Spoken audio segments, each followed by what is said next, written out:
Hey, this is Mad Matt Budget Boosting here again. We got the Z, the engine's in, and Ben's here too to tell you a little bit more about a lot of the custom stuff that we did to fit all the stuff in there. I mean, we fit this in with a shoehorn. I mean, without pulling the engine out or the head out, it's really hard to get the intake and exhaust manifolds off of this car. So if you ever have to do that, just plan on yanking the head off, because everything is in very tight, but we've got the biggest turbo you can fit in here. I mean, the best setup you can do on an L6 engine. It is bad. Here's Ben for more. So, got the engine in, getting ready to go in today. I got a bunch of gauges from Speed Hut. They make them pretty much any style you like. So I took the closest thing to matching you can get for the Z font, you know, nice little white pointer, black middle dials. This is a combo GPS speedometer and 8,000 RPM tach, all in one. And what that lets me do is have a multi-gauge pod here for all your standard water temp, fuel level, oil pressure, volts. And then in the 3 original pods, so I used the original pod and fabbed it up to fit in these new gauges. So this is oil temp, keep an eye on that oil temperature. This one is wideband air-fuel ratio, going to be running off an Innovate wideband going to the downpipe. And this is the boost gauge. I went metric with it, so I did the bar because that matches with the G-Ready Profec boost controller in there. You know, I don't want to be looking at bar on one and then PSI on the other. It would get a little confusing. Yeah, we've also got a nice new custom 3-inch downpipe in here, made by another Z fan out there in the world. Thank you, Sammy. Real nice piece, works perfectly with the header.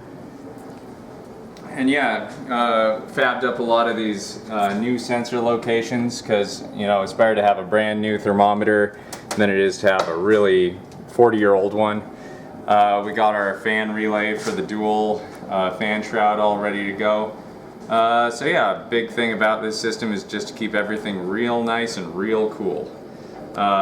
You know, we've also got a nice cold air intake to that effect.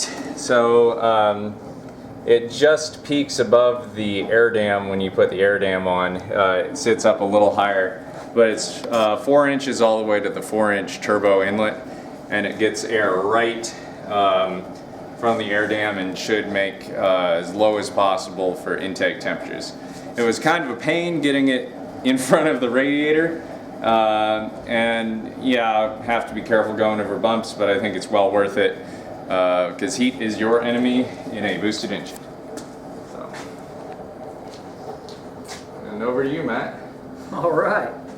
Well, this Z's come a long way since when we first started this. Gosh, it's been close to, feels like 3 years, but it's been about 2 years.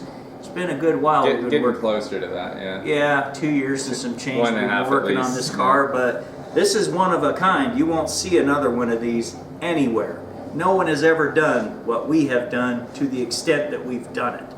I mean, some people have done some of this. They put the triple deuces on with the surge tank, the HKS box, and a stock turbo, which is very small. Nothing compared to this giant Garrett on here.